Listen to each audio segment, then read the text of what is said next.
There's an island near Tokyo guarded by a dragon and a goddess, and you can visit it in one day. We're headed to Enoshima Island, and I'll tell you the story on the way. Heading to Enoshima, we had to transfer trains at Ofuna, so we made a quick stop to see the large Goddess of Mercy statue.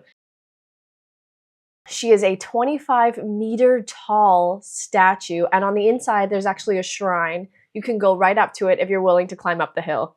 The canon here embodies the bodhisattva that forgoes nirvana to stay here on earth to help humanity.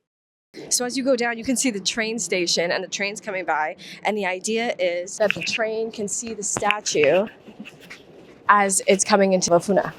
So cool. It's so peaceful, but it was kind of a hike to get up here, so that's just like something to know. There was a very steep uphill climb, and then these stairs are the ones that take you up to Canon.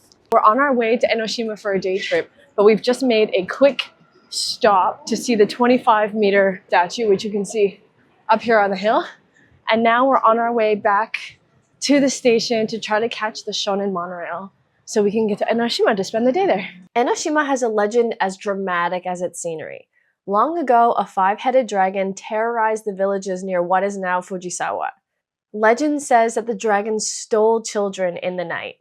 One day, from the sea emerged the goddess Benzaiten. In some versions, she rose the island herself from the water to escape the dragon's wrath. The dragon fell in love with her, vowed to change his ways for love, and eventually became one of the island's protectors. Ever since, Benzaiten and the dragon have been central to worship on the island, and you can see shrines and symbols of their story throughout the shrine complex. Before walking to the island, we made a quick stop at Ryokoji. It's a Buddhist temple near the Enoshima train station. There's a 5-story pagoda and a large bell tower that can be heard from down the street when rung. This one is famous because Nichiren, who was a radical Buddhist monk, was taken to be executed here in 1271 for criticizing the government and established temples. According to the story, he knelt here to be beheaded, and then the sun shone and it like glinted off the sword of the executioner, who was surprised, startled, and dropped it, and that's why Nichiren was not executed here. And then when we were done, we walked across the bridge towards Enoshima Island. We went during the winter holidays and it was really busy, so I think maybe a better time to go would be on a random weekday in the middle of the year.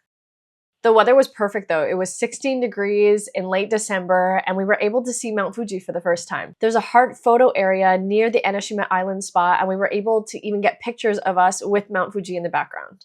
We're on our way into Enoshima Island. And luckily, look at this, we're getting our first view of Mt Fuji. And then we walked up towards Enoshima Shrine. There is an escalator you can take if you want to skip the stairs, but you will still have to walk up a lot of hills, but we chose to go up on foot and enjoy the views along the way. Enoshima is famous for its spiritual pilgrimage, and that involves taking the stairs, so we didn't want to miss out on that. There are 3 main shrines here dedicated to Benzaiten and other sea goddesses. Around the Okutsumiya Hall is an incredible turtle painting said to stare right back at you from any angle, and I have to say, it really does. I moved left to right and the eyes just kind of stayed looking at me the entire time. When you first walk up, you can see a carving of Benzaiten with the dragon, and then just up those stairs is a small pond where the dragon oversees, and there's baskets. So that's where you can go to purify your money. It's said that if you purify your money, it will increase good fortune, prosperity, and wealth. Nearby is also the Musubi no Ki, which is a 2-trunk tree now cut back, but still believed to bring good luck and connection. You can buy emmas here to write wishes to place on the tree. There's food and souvenir stops along the path along the island. We stopped to try Japanese manju. We just picked up this manju. I have been wanting to know what manju is, Japanese manju, because we only know Hawaiian manju. So I'm excited to see. And we got one smashed, one smooth. The Hawaiian manju that we've had has always had more of a shortbread outer, like a cookie. But the manju here in Japan has more of a bao bread exterior, and then both filled with the red bean paste. Both delicious. Manju is a lot more like a bao than I expected. Yes. I thought it would be more. Hawaii, it was like a bar, like a date bar. Yeah, in Hawaii we eat it like a baked crispy bar, but here it's like a little more of a red bean bao. Still good. You can't miss it because it's right on the pilgrimage path.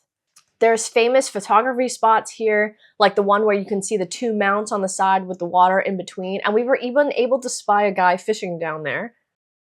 And one of the most famous spots here is the Ryuren Bell of Love. Built to honor the dragon's story with Benzaiten, couples ring this bell together and make wishes for everlasting love. You can lock a love lock on the fence, and they say to throw your key towards the sea. There's even a phone mount so you can capture the moment with the ocean behind you. They set up this viewing piece perfectly so you can just put your phone here and it takes the video for you. How amazing is that? Further down towards the sea are the Iwaya caves, which were formed over thousands of years due to wave erosion. So the sun is starting to set and it's packed. Everyone is trying to take pictures of the sun. We're headed down to the Iwaya cave area because we were hoping to get a clear shot of the sun. It looks really nice. The walk down was beautiful, and it said there's a dragon statue inside of the cave that will grant your wish if it lights up when you clap twice.